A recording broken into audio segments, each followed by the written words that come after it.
Política e economia, na real, hoje vai fazer uma análise sobre as perspectivas econômicas e políticas do Brasil.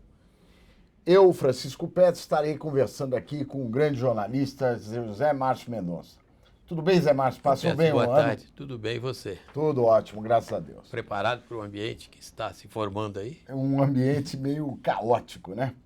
Ô Zé, vamos falar um pouco aqui de política e economia. O cenário político, ele evolui no tempo e não evolui na clareza com o qual a gente precisaria ter para ter um cenário econômico melhor. Não sei se você concorda com isso, mas pouca evolução do ponto de vista qual vai ser o desfecho desse processo geral, né? Não só o impeachment, né? Não só o impeachment. Eu acho que você tem duas condicionantes políticas aí que vão definir muito o que vai acontecer este ano. Primeiro, é um ano eleitoral, que define não só o comando municipal, mas todo mundo sabe que prepara o ambiente para a eleição de 2018. Este é o primeiro caso. E a grande incógnita, né, que já a gente, nos primeiros dias do ano, a gente já viu que é uma incógnita que ninguém sabe para onde vai dar, que é a Operação Lava Jato. Isso são dois condicionantes políticos da ação política do Congresso, do governo e da oposição, que vai, como você disse, influenciar as decisões econômicas.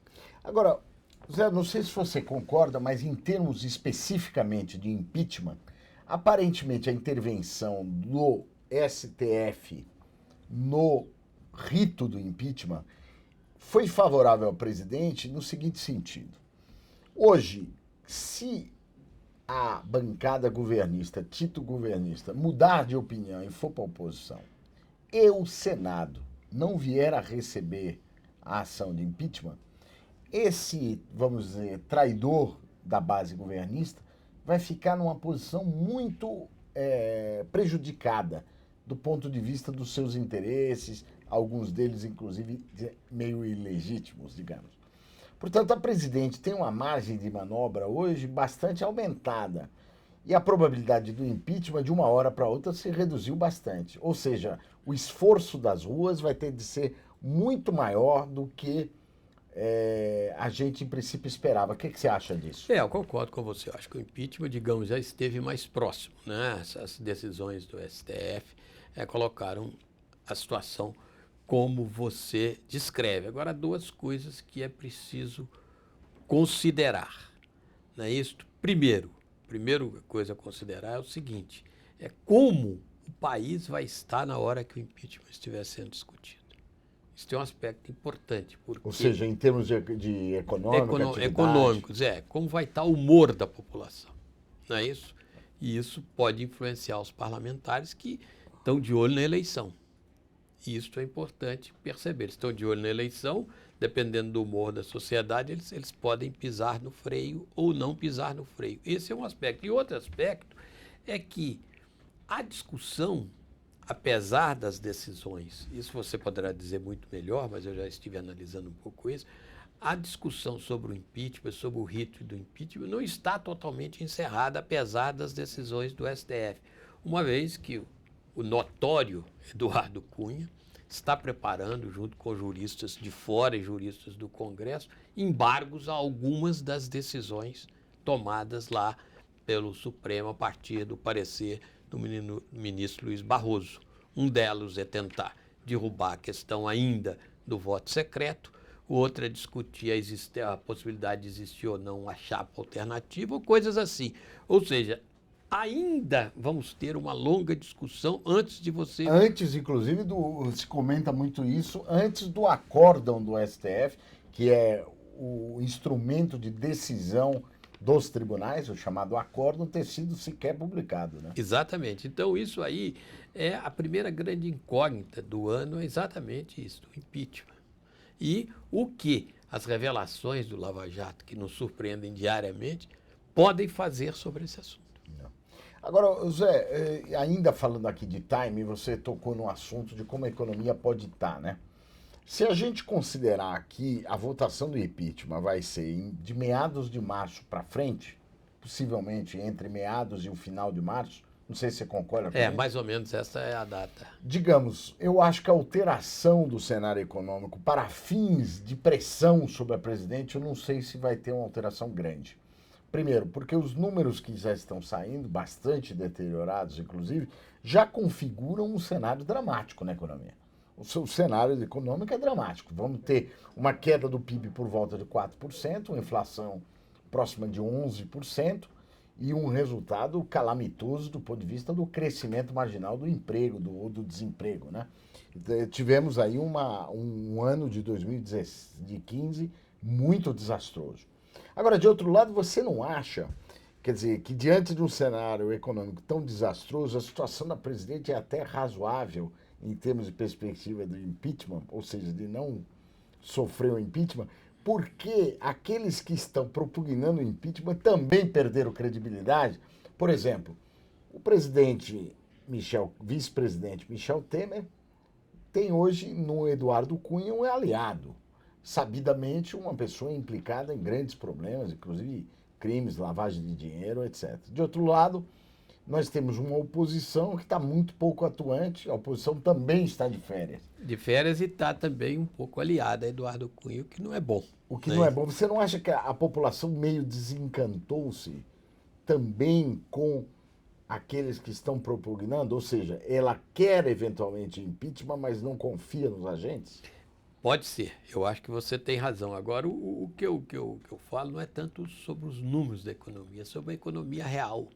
Quer dizer, se você tiver uma ameaça muito grande de desemprego, aí número não vai contar. Isso é que é. Mas você acha que vai ter pressão popular, por exemplo?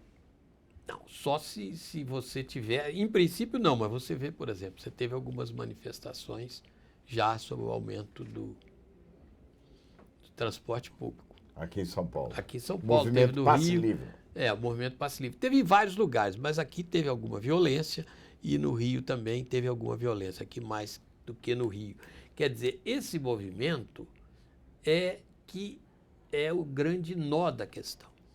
Quer dizer, se juntar isso com sinais maiores de desemprego reais, né, as pessoas começarem a ser demitidas, com a queda no consumo, que parece que já foi grande no Natal e parece estar bem paralisado nas primeiras semanas aí, nessa primeira semana começa a estar muito paralisado. Isto pode ser um fator a empurrar os parlamentares para uma certa simpatia. Ou seja, se tiver pressão popular, pode ser que a taxa de conversão da base governista em oposicionista aumente. Aumente. E tem um outro aspecto que é importante para o presidente, não é só derrubar o impeachment.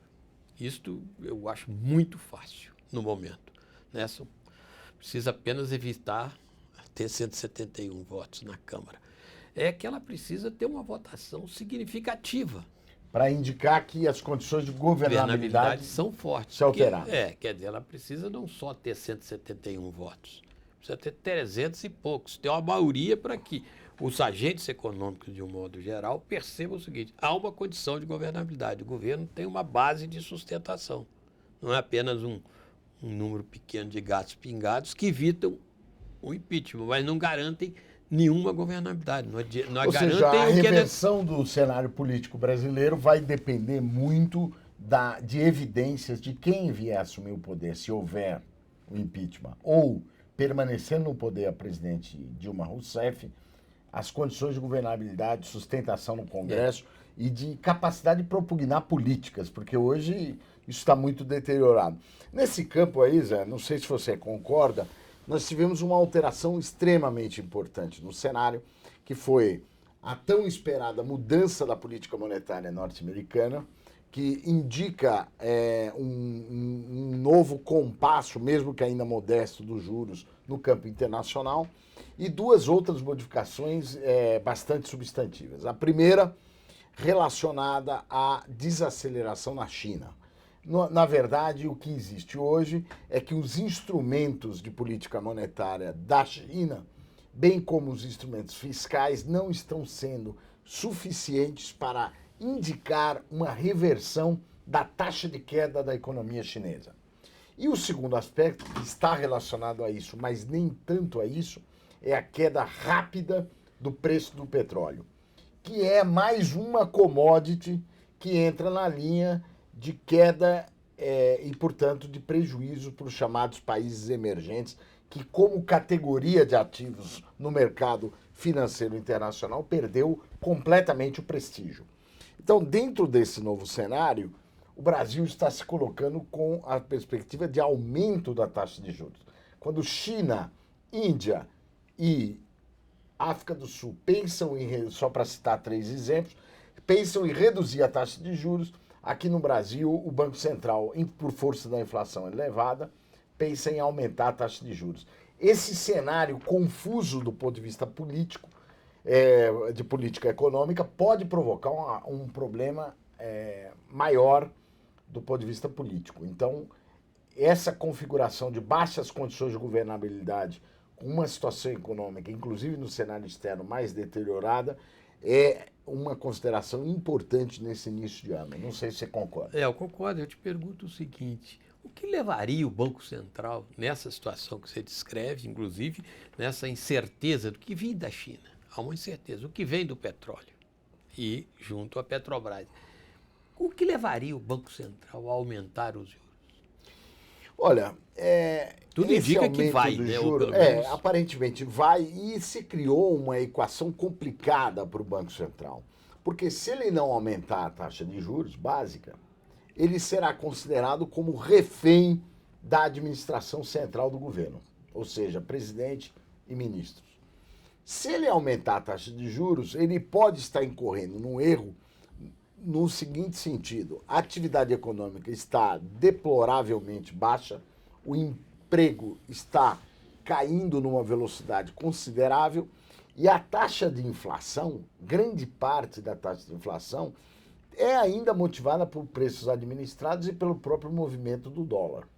Então, uma contenção cambial hoje, via aumento da taxa de juros ou dos próprios preços administrados, parece improvável. A taxa de juros, para quem aplica por um dia, ser real no patamar que nós temos aí, é 4%, 3%, é uma taxa muito elevada.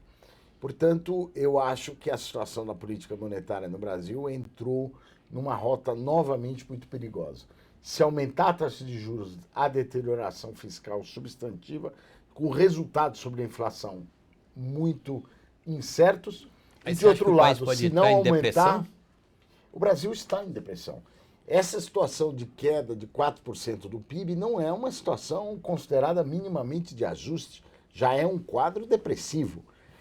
A atividade industrial caindo, o emprego caindo, a atividade de serviços, uma certa desesperança, uma falta de visibilidade em relação ao futuro, configuram um cenário muito difícil. Qualquer outro banco central levaria isso em consideração. Aqui no Brasil, criou-se uma situação pela qual o Banco Central teme não aumentar a taxa de juros e ser considerado refém. Além de refém do governo, do nosso próprio governo.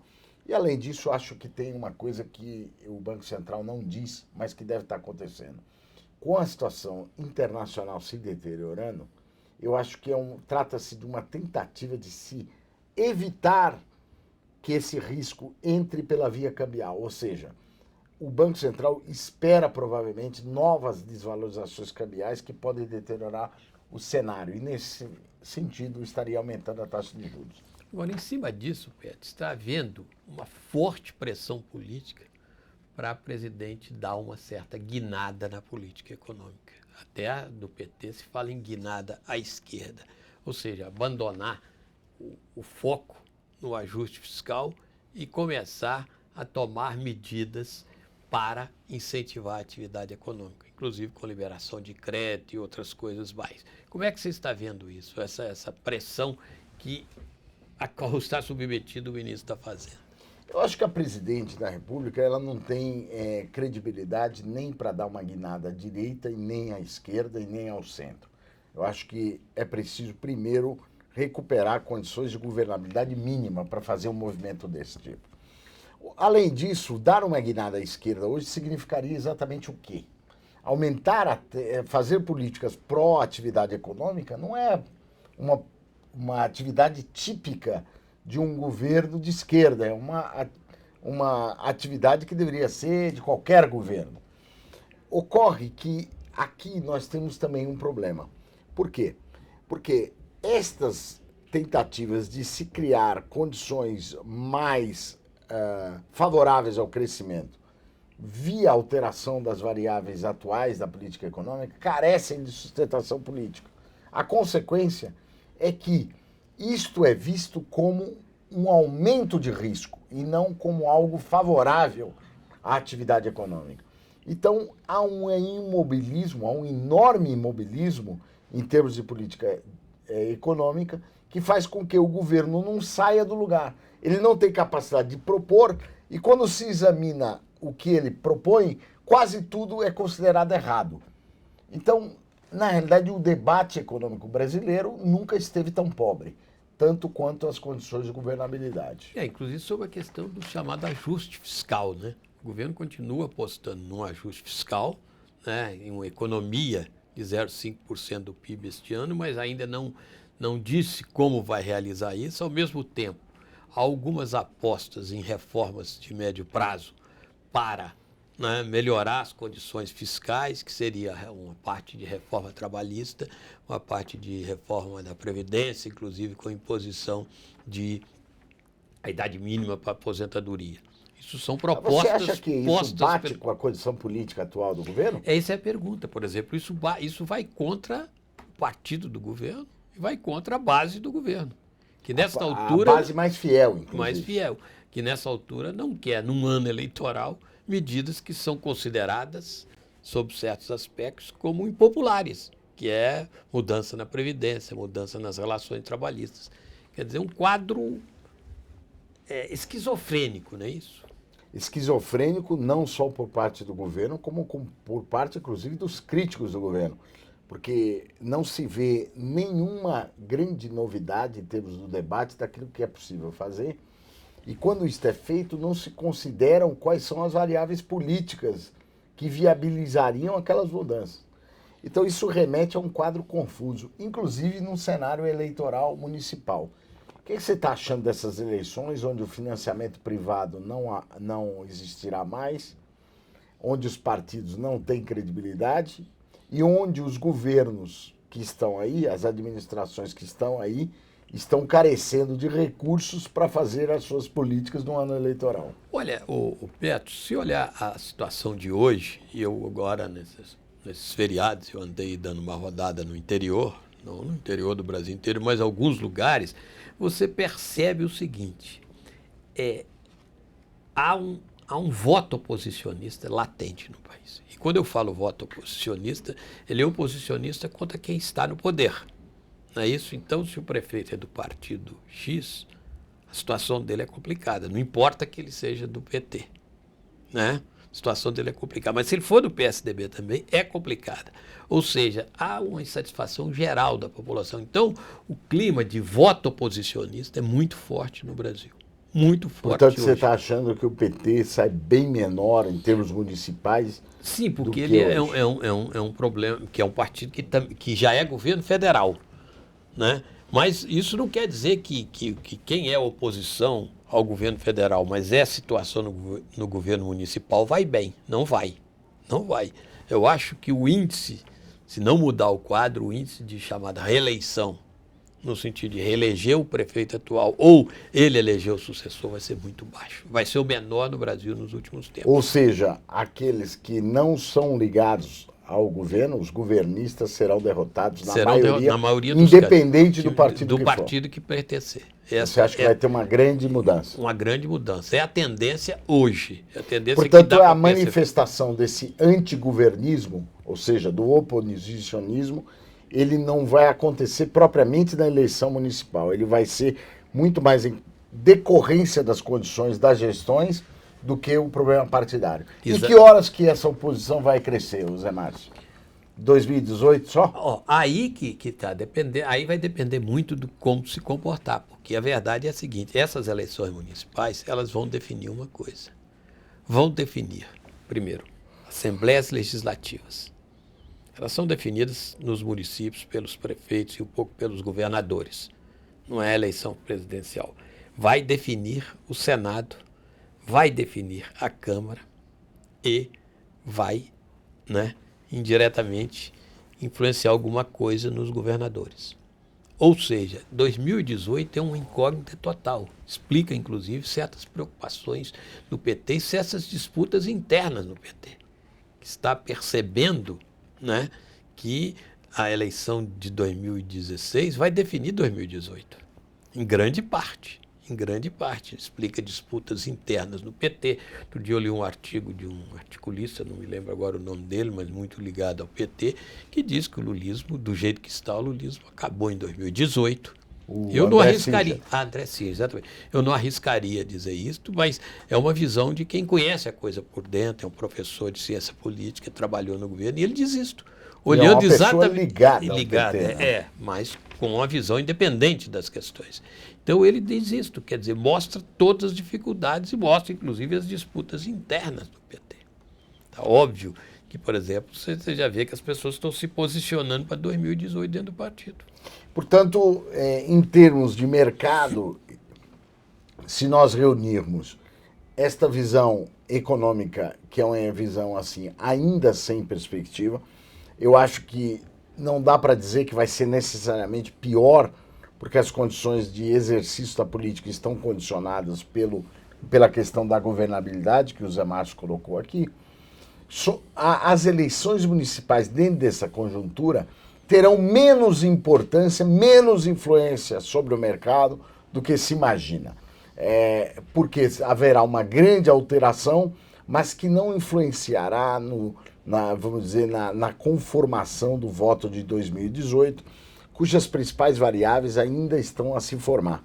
Mesmo porque o Lula, com todas as acusações contra o PT, ainda detém 1/4 do voto. Isso, para mim, é uma grande surpresa. Não, é importante e é surpresa. Apesar de tudo isso, ele está numa situação, digamos, delicada, porque todo dia surgem revelações que tangenciam ele, né? Ele e o PT, mas ele ainda tem, ele é, em todas as pesquisas aí, o segundo colocado na intenção de votos.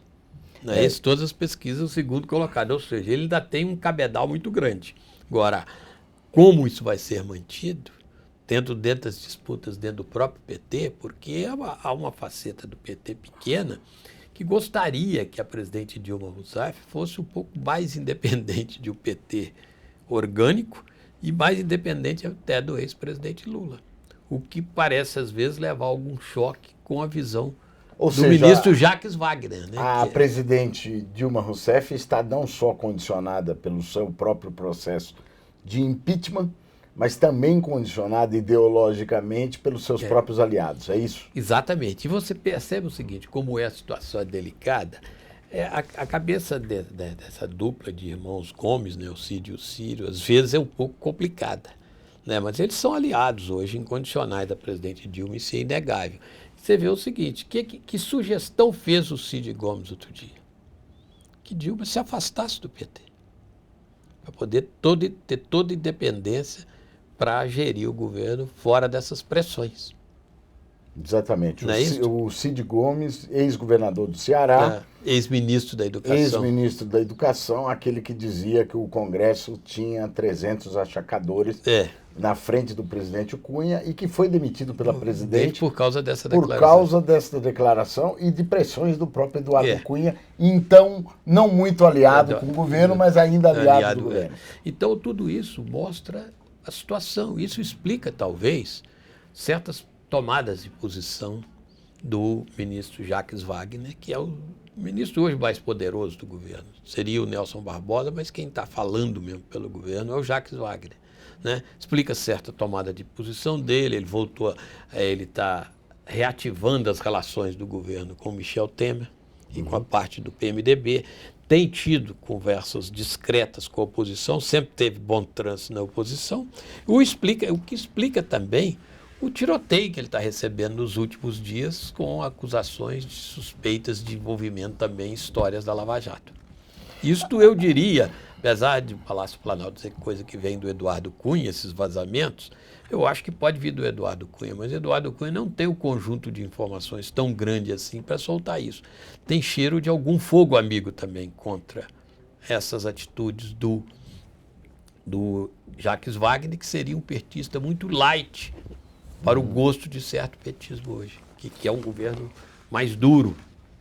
Agora, Zé Márcio, fazer uma pergunta um pouco mais de fundo. Você não acha estranho, no meio dessa situação toda que o Brasil está passando, crise econômica profunda, crise política talvez como jamais vista desde do suicídio do presidente Vargas, que no meio de tudo isso o Supremo Tribunal Federal, o Judiciário como um todo, o Legislativo estejam de férias?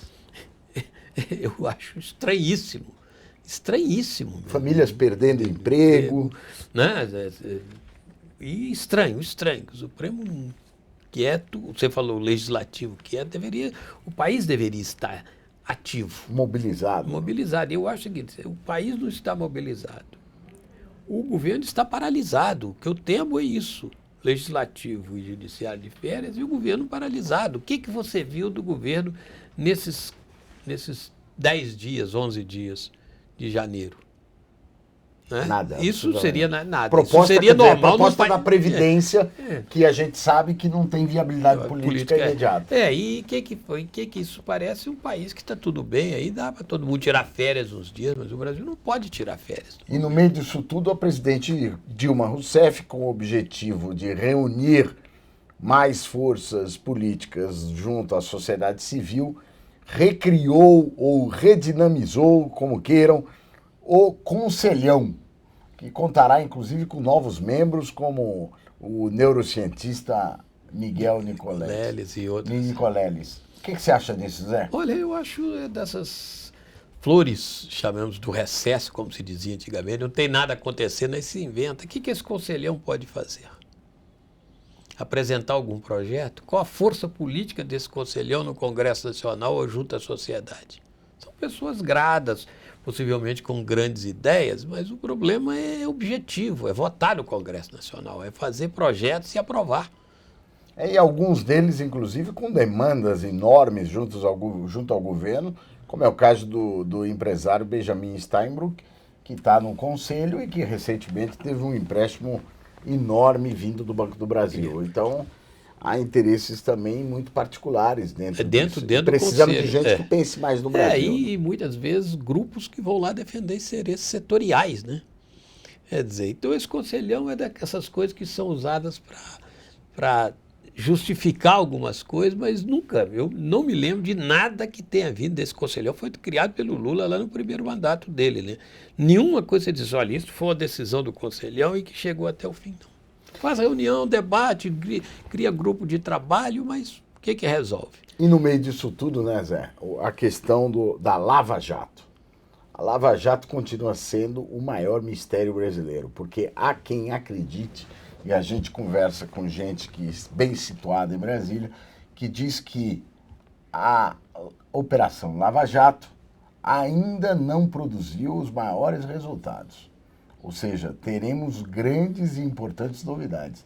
E daí não dá nem para fazer uma previsão, né? Só dá para imaginar que não deva ser coisa muito boa, né? Não deva ser coisa muito boa. Pelo trabalho que estão realizando lá em Curitiba, a coisa é feita com um certo cuidado, né? E por isso mesmo a gente pode realmente perguntar o seguinte, o que vai acontecer? Ninguém sabe. Essa é a maior incógnita do Brasil hoje. Agora eu te faço a pergunta para encerrar, Pedro.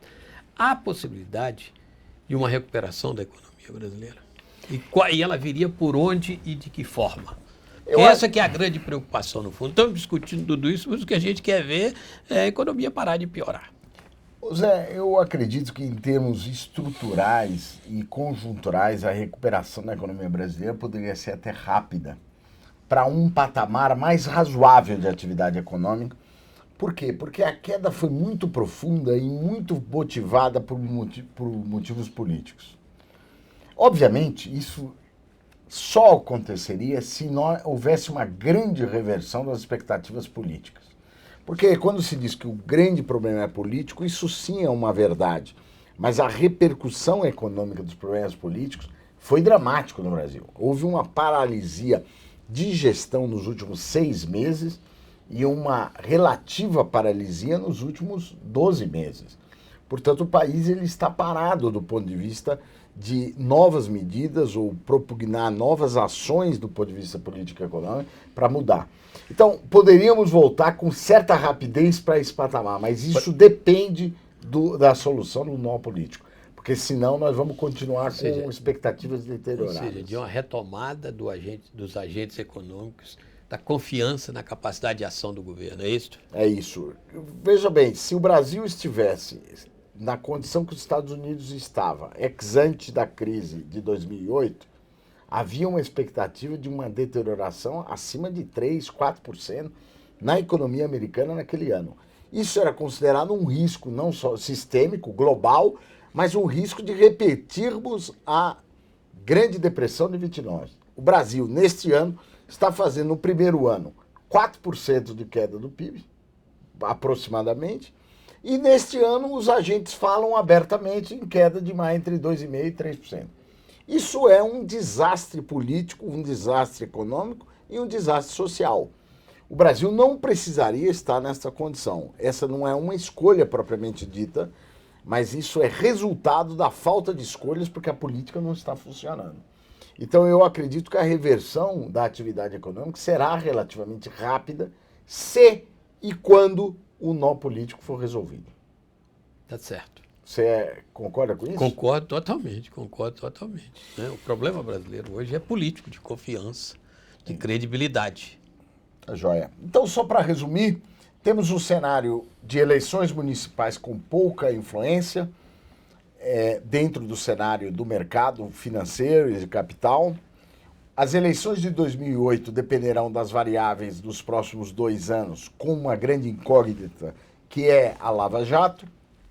O processo de impeachment parece mais favorável hoje à presidente Dilma, e para que não seja favorável, ou seja, para que haja impeachment, isso dependeria de uma fortaleza dos movimentos sociais e das multidões nas ruas, pressionando o Congresso. A grande expectativa sobre inflação, crescimento e mudanças bruscas na economia brasileira dependerão das mudanças políticas, e hoje os fatores externos haverão de influenciar mais negativamente a economia brasileira por força da desaceleração da China e a queda do preço do petróleo no mercado internacional. Além da efetividade, vamos verificar a efetividade da política monetária dos Estados Unidos, que está num processo de elevação da taxa de juros com repercussões substantivas nos movimentos de capitais. Esse é um cenário mais ou menos que nós temos aqui para este ano, um cenário mais ou menos fechado, mas esperemos que seja bem melhor do que isso que a gente está esperando. Política e Economia na Real volta na próxima semana. Obrigado, Zé Márcio. Obrigado, Petros.